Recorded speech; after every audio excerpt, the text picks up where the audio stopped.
Assalamualaikum warahmatullahi wabarakatuh. Saya Ferdi Hermawan dari SNEMIK Bani Saleh kelas S1 TI 2B pagi. Kali ini saya akan menjelaskan tentang keamanan jaringan. Mata kuliah ini akan memberikan pengenalan tentang konsep dasar keamanan jaringan komunikasi, kebijakan penggunaan jaringan komunikasi, kemungkinan ancaman dan serangan terhadap keamanan jaringan, sistem keamanan jaringan seperti penguatan host, firewall, tool, dan software yang dibutuhkan, pengujian keamanan jaringan, autentifikasi, dan log akses jaringan, sistem pendeteksi dan penahan serangan, laporan log pendeteksi dan penahan serangan jaringan, mempelajari security management untuk bisnis besar dan menengah, mampu menjelaskan teknik keamanan jaringan secara umum, memonitor akses jaringan dan mencegah penyalahgunaan sumber daya jaringan yang tidak sah, mampu menjelaskan teknik keamanan jaringan secara umum, cryptography attack.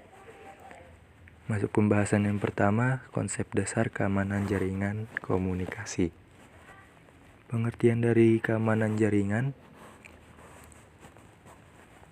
Keamanan jaringan dalam jaringan komputer sangat penting dilakukan untuk memonitor akses jaringan dan mencegah penyalahgunaan sumber daya jaringan yang tidak sah. Aspek-aspek keamanan jaringan terdapat 5 bagian yang terdiri dari privacy atau confidentiality, menjaga informasi dari orang-orang yang tidak berhak mengakses. Yang kedua, integrity. Informasi tidak boleh diubah tanpa seizin pemilik informasi. Yang ketiga, authentication, sebuah metode untuk menyatakan bahwa informasi betul-betul asli atau orang yang mengakses memberikan informasi adalah betul-betul orang yang dimaksud. Yang keempat, availability atau ketersediaan. Berhubungan dengan ketersediaan informasi ketika dibutuhkan, yang bisa dibilang resource lah. Yang terakhir adalah access control, cara pengaturan akses kepada informasi berhubungan dengan masalah authentication dan juga privacy. Bagian selanjutnya, kebijakan pengguna jaringan komunikasi. Kebijakan pengguna jaringan adalah sekumpulan aturan yang dirumuskan untuk mengontrol keamanan jaringan pada jaringan sistem di tempat tertentu. Kebijakan pengguna jaringan ada 2, yaitu etika menggunakan jaringan dan kebijakan mengakses komputer. Etika menggunakan jaringan pasti setiap kita melakukan kegiatan pasti ada aturan atau etika yang harus dilakukan, karena jika tidak bisa berdampak negatif bagi kita sendiri maupun organisasi. Di antaranya etika tersebut adalah memahami akses pengguna, memahami kualitas daya organisasi, pengaturan penempatan suborgan. Nah, kebijakan mengakses komputer. Dalam suatu kebijakan pengguna jaringan tidak jarang juga terdapat kebijakan pengguna saat mengakses komputer. Di antaranya adalah manajemen pengguna, manajemen sistem komputer, manajemen waktu akses. Bagian selanjutnya, kemungkinan ancaman dan serangan terhadap keamanan jaringan. Nah, ancaman dan serangan terhadap keamanan jaringan itu terbagi 2. Ada ancaman fisik dan ancaman logik. Di sini kita bahas ancaman fisik terlebih dahulu. Contoh dari ancaman fisik terhadap keamanan jaringan yaitu terjadi gangguan pada kabel, yang biasanya itu kabel terputus di tengah-tengah, jadi aliran tidak sampai ke yang dituju. Kerusakan hard disk. Kerusakan hard disk biasanya konsleting, arus pendek listrik, akses bukan pengguna, data tak tersalur dengan baik, koneksi tak terdeteksi. Kemudian ancaman logik. Contoh dari ancaman logik terdapat terhadap keamanan jaringan yaitu interruption. Perangkat sistem menjadi rusak atau tidak tersedia. Biasanya serangan ini ditujukan kepada ketersediaan atau availability. Contoh serangan ancaman ini adalah DOS, Denial of Service Attack. Yang kedua, interception. Pihak yang tidak berwenang berhasil mengakses aset atau informasi. Contoh serangan ancaman ini adalah penyadapan atau wiretapping. Yang ketiga, modification. Pihak yang tidak berwenang tidak saja berhasil mengakses, akan tetapi juga dapat mengubah aset.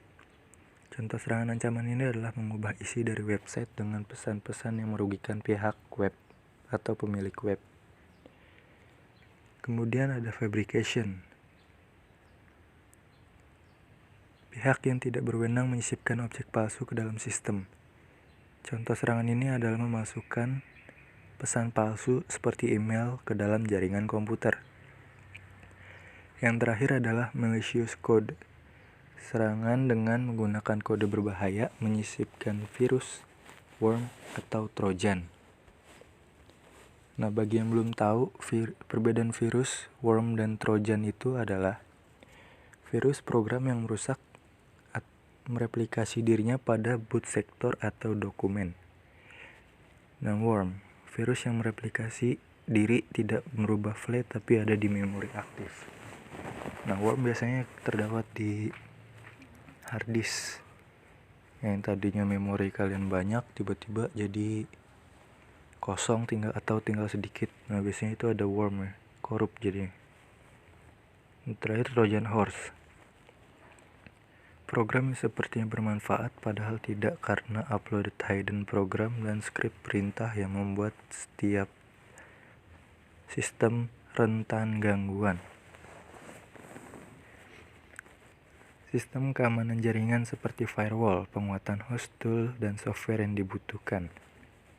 Sistem keamanan jaringan firewall. Firewall adalah sistem keamanan yang melindungi komputer Anda dari berbagai ancaman di jaringan internet.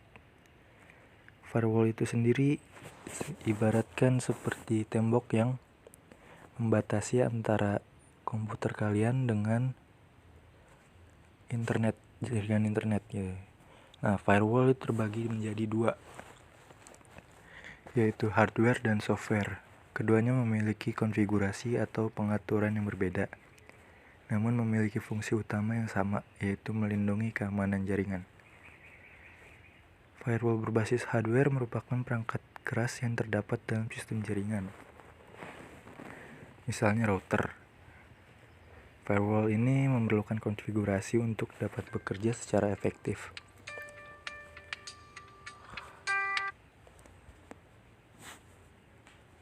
Untuk dapat bekerja, firewall menggunakan teknik filter untuk menentukan paket utama, sumber, dan tujuannya. Nah, kalau firewall berbasis software, jenis firewall macam ini melindungi traffic inbound dan juga outbound, selain juga menghindarkan Anda dari virus seperti trojan serta worm. Nah, buat kalian yang nanya fungsi dari firewall itu apa sih? Nah, ini dia. Fungsi dari firewall adalah melindungi data dari hacker dan pengguna tidak terotorisasi, blok pesan yang tidak diinginkan, monitor bandwidth, blok konten yang tidak diinginkan. Nah, monitor bandwidth ini berfungsi untuk kalian bisa mengatur sendiri kecepatan internet kalian, jadi bisa diatur sesuka hati. Blok konten yang tidak diinginkan bisa jadi misal konten yang mengandung berbau-bau pornografi atau yang lainnya. Nah, ada 3 cara kerja firewall, yaitu packet filtering, proxy service, dan stateful inspection. Nah, packet filtering itu bertugas seperti menggunakan aturan tertentu untuk melihat boleh tidaknya suatu data masuk ke jaringan. Setiap paket diperiksa secara sendiri-sendiri atau dalam isolasi. Jika paket dikirim dalam grup, maka setiap paket akan diperiksa secara satu persatu. Nah, yang kedua, proxy service. Proxy service ini merupakan aplikasi yang bekerja sebagai penghubung antara sistem jaringan Aplikasi proxy berada di dalam firewall dan bertugas untuk memeriksa paket yang saling ditukarkan dalam jaringan. Sistem ini bisa dikatakan lebih efektif sebab semua informasi yang diperiksa secara tersentralisasi. Cara kerja macam ini bisa dikatakan lebih canggih. Nah, yang terakhir adalah stateful inspection. Sistem ini menelusuri paket yang diterima dengan aktivitas-aktivitas sebelumnya. Paket yang diterima kemudian diperiksa dalam database paket. Jika paket berkonotasi positif atau tidak menunjukkan bahaya, maka ia akan diteruskan ke sistem yang meminta. Nah, berikutnya penguatan host atau hardening host, bisa dibilang. Pengertian pengerasan host. Pengerasan host adalah prosedur yang meminimalkan ancaman yang datang dengan mengatur konfigurasi dan menonaktifkan aplikasi dan layanan yang tidak diperlukan. Tujuan dari pengerasan host adalah menghilangkan risiko ancaman yang bisa terjadi pada komputer. Nah, dasar pengaman host: enkripsi, deskripsi, firewall, configuration, dan antivirus. Nah, ini contoh pengamanan pengerasan host: security police, kriptografi, mengaktifkan firewall, dan honeypot. Nah, kriptografi akan kita bahas di slide selanjutnya. Berikutnya adalah tool dan software yang dibutuhkan. Nah, software yang dibutuhkan adalah Basil Linux. Bisa diambil contoh Basil Linux ya. Program hardening Bastille mengunci OS secara aktif, melakukan konfigurasi sistem untuk meningkatkan keamanan dan mengurangi kerentanannya. Ada juga JAS untuk Solaris System, menyediakan mekanisme yang fleksibel dan ekstensibel untuk meminimasi, melakukan pengerasan dan mengamankan sistem Solaris Operating Environment System.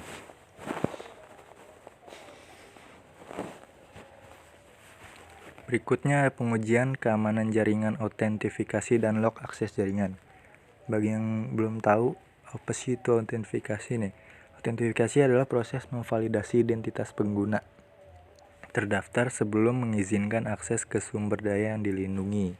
Suatu proses yang membuktikan sesuatu itu adalah benar atau valid.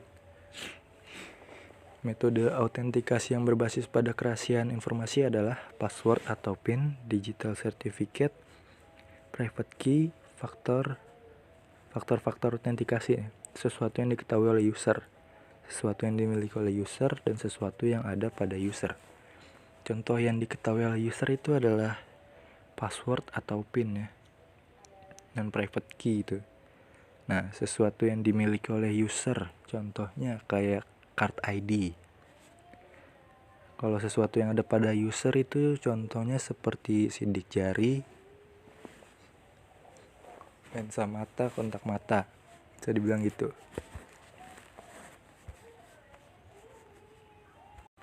Berikutnya ada sistem pendeteksi dan penahan serangan, laporan log pendeteksi dan penahan serangan jaringan.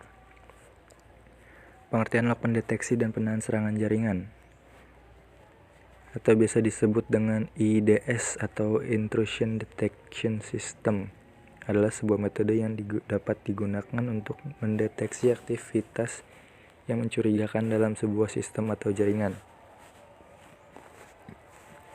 Fungsi log pendeteksi dan penahan serangan jaringan adalah mencegah serangan atau gangguan dalam jaringan, memberitahu administrator jaringan tentang adanya gangguan keamanan, melaksanakan peraturan, dan menggalakkan kebijakan keamanan jaringan.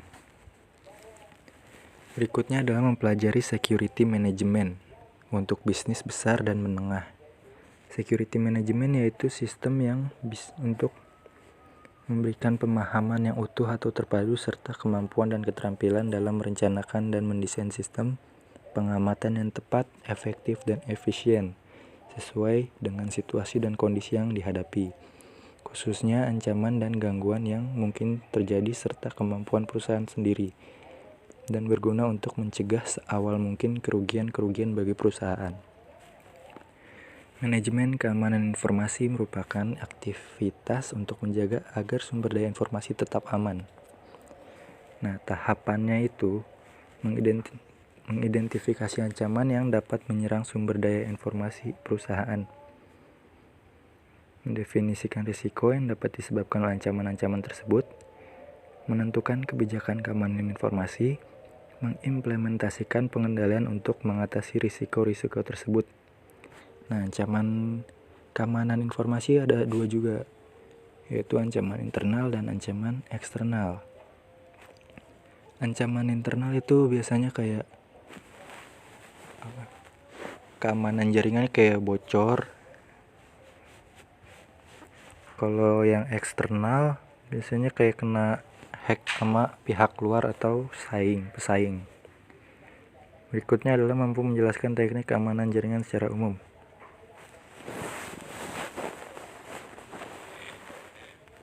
Keamanan jaringan dalam jaringan komputer sangat penting dilakukan untuk memonitor akses jaringan dan mencegah penyalahgunaan sumber daya jaringan tidak sah.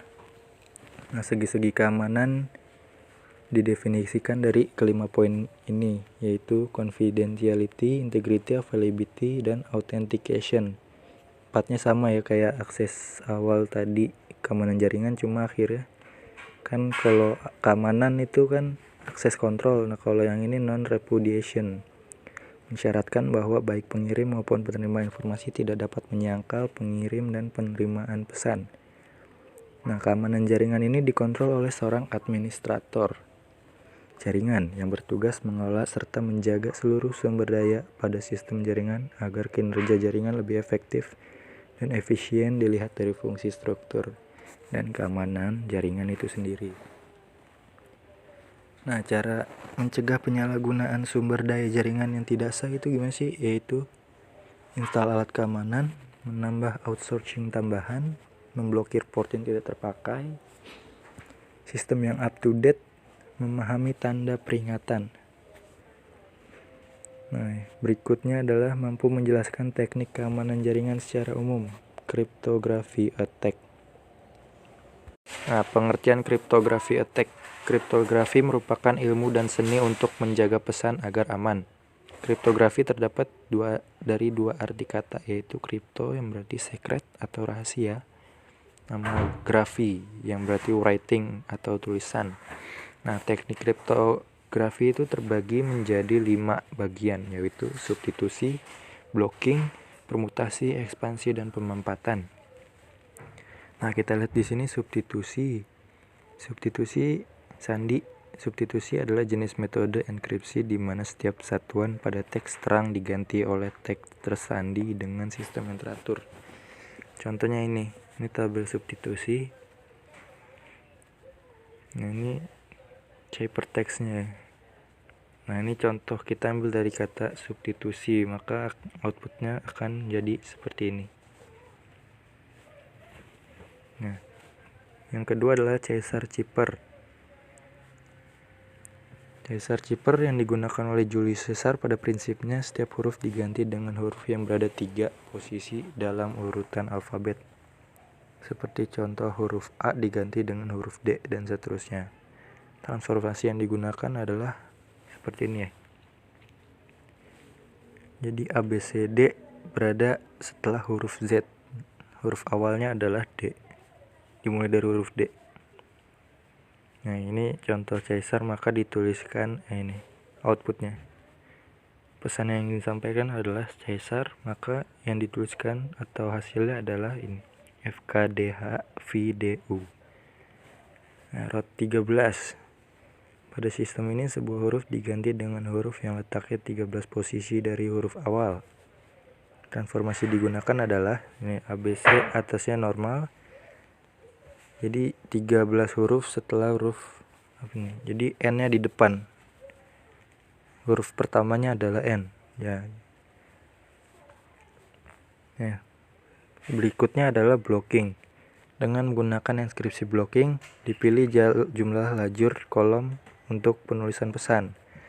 Plain text ditulis secara vertikal ke bawah berurutan pada lajur, dilanjutkan pada kolom berikutnya sampai seluruhnya tertulis. Ini contohnya. Contohnya adalah keamanan jaringan, berarti keamanan tulisnya ke bawah ya. Ke bawah, lanjut lagi ke atas apabila udah sampai kolom terakhir, lanjut ke atas. Bagian berikutnya adalah permutasi. Salah satu teknik enkripsi yang terpenting adalah permutasi, atau sering juga disebut transposisi. Teknik ini memindahkan atau merotasikan karakter dengan aturan tertentu. Prinsipnya berlawanan dengan teknik substitusi, yang berarti permutasi ini berkebalikan dengan substitusi. Apabila kita plain text-nya permutasi dan ciphertext-nya akan seperti ini, mengikuti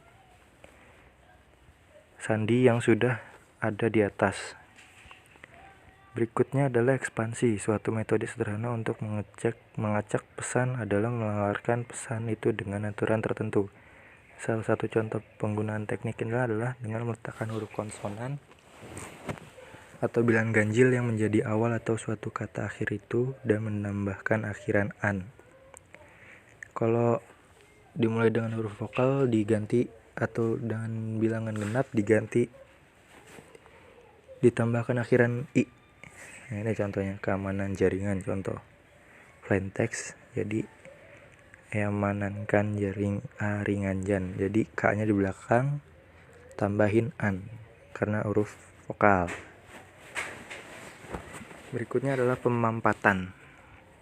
Nah, mengurangi panjang pesan atau jumlah bloknya adalah cara lain untuk menyembunyikan isi pesan. Contoh sederhana menggunakan cara menghilangkan setiap karakter ketiga setiap beruntun.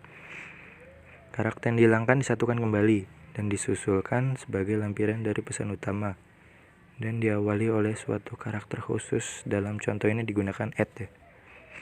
Proses ini terjadi untuk plain text nih. Plain text-nya keamanan jaringan, berarti 3 huruf berikutnya akan di blok atau dihilangkan. Ya, seperti ini. Keamanan disimpulkan jadi kemaan jainan.